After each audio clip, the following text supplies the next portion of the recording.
سوال: حشر کے دن حضور صلی اللہ علیہ وآلہ وسلم کے بعد سب سے پہلے کون دوبارہ اٹھے گا؟ جواب: حضرت ابوبکر صدیق رضی اللہ تعالی عنہ۔ سوال: قرآن مجید کی کس سورت میں روح کے متعلق سوال آیا ہوا ہے؟ جواب: سورہ اسراء آیت نمبر 85۔ سوال: زکوٰۃ کے مصارف قرآن مجید میں کس سورت میں بیان ہوئے ہیں؟ جواب: زکوٰۃ کے مصارف سورہ توبہ میں بیان ہوئے ہیں۔ سوال: کون سے نبی صرف 33 سال اس دنیا میں رہے؟ جواب: حضرت عیسیٰ علیہ السلام۔ سوال: حضور صلی اللہ علیہ وسلم نے مدینہ میں تبلیغ کرنے کے لیے کس صحابی کو بھیجا تھا؟ جواب: حضور صلی اللہ علیہ وسلم نے حضرت مصعب رضی اللہ تعالی عنہ کو مدینہ تبلیغ کے لیے روانہ کیا۔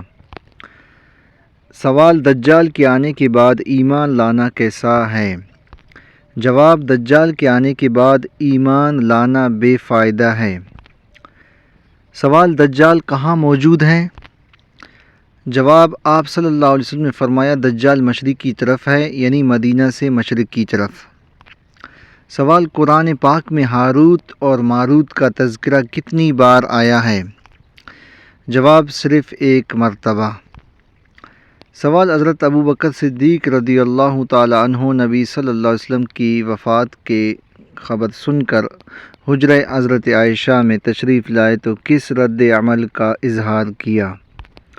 جواب: حضرت ابوبکر صدیق رضی اللہ تعالی عنہ نے اشکبار آنکھوں کے ساتھ چادر اٹھا کر دیدار نبی کریم صلی اللہ علیہ وسلم کیا اور دونوں آنکھوں کے درمیان جبین اقدس پر بوسہ دیا۔ سوال: سب سے پہلے نماز مغرب کس نے ادا کی؟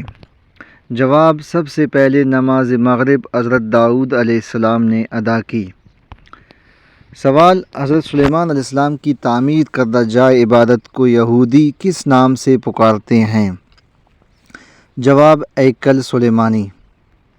سوال: کشش ثقل کی درست پیمائش کا طریقہ متعارف کروانے والے مسلمان کا نام کیا ہے؟ جواب: عمر خیام۔ سوال: پاروں کی تقسیم میں کیا مصلحت تھی؟ جواب: ایک پارہ روزانہ پڑھنے سے ایک ماہ میں پورا قرآن مجید ختم ہو سکتا ہے۔ سوال: حضرت زکریا علیہ السلام کی دعا کا ذکر کس سورہ میں کیا گیا؟ جواب: سورہ مریم۔ سوال: حضرت عثمان غنی رضی اللہ تعالی عنہ کو کس عمر میں شہید کیا گیا؟ جواب: 82 سال کی عمر میں۔ سوال: وہ کون سی قوم ہے جسے اللہ تعالی نے سب سے زیادہ نافرمان قرار دیا ہے؟ جواب: قوم بنی اسرائیل۔ سوال: وہ کون سے پیغمبر تھے جن کی والدہ حضرت لوط علیہ السلام کی بیٹی تھی؟ جواب: حضرت ایوب علیہ السلام۔ سوال: کن خلیفہ کی شان میں قرآن مجید کی 300 آیات موجود ہیں؟ جواب: حضرت علی رضی اللہ تعالی عنہ۔ سوال: جب مسلمانوں نے حبشہ کی طرف ہجرت کی تو وہاں کس کی حکومت تھی؟ جواب: حبشہ میں نجاشی کی حکومت تھی۔ سوال: نابیناؤں کی آنکھیں دوبارہ روشن کر دیتے تھے اور کوڑیوں کے جسم پر ہاتھ پھیرتے وہ تندرست ہو جاتا تھا، یہ دو معجزے اللہ پاک نے اپنے کس نبی کو عطا فرمائے تھے؟ جواب: حضرت عیسیٰ علیہ السلام کو۔ سوال: جہنمی آگ سے پہلے کس عذاب میں ہوں گے؟ جواب: مجرموں کو آگ میں ڈالنے سے پہلے ہی شدید پیاس کے عذاب میں مبتلا کر دیا جائے گا۔ سورہ مریم کی آیت نمبر 86 میں ہے کہ مجرموں کو ہم سخت پیاس کی حالت میں جہنم کی طرف لے جائیں گے، شدت پیاس کی وجہ سے جہنمی جہنم اور کھولتے پانی کے چشموں کے درمیان چکر لگاتے رہیں گے۔ سوال: حجاج بن یوسف نے کس صحابی کی شان میں گستاخی کی تھی؟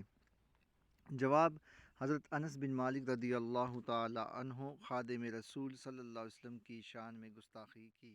سوال: چوتھے کلمے کو پڑھنے کے کیا فائدے ہیں؟ جواب: جو بازار میں چلتے پھرتے ایک مرتبہ چوتھے کلمے کو پڑھ لیں تو اس کے اعمال نامے میں 20 لاکھ نیکیاں لکھی جائیں گی۔ سوال: قرآن کی کس آیت میں سب سے زیادہ اسماء الحسنی آئے ہیں؟ جواب: سورہ حشر کی آیت نمبر 23۔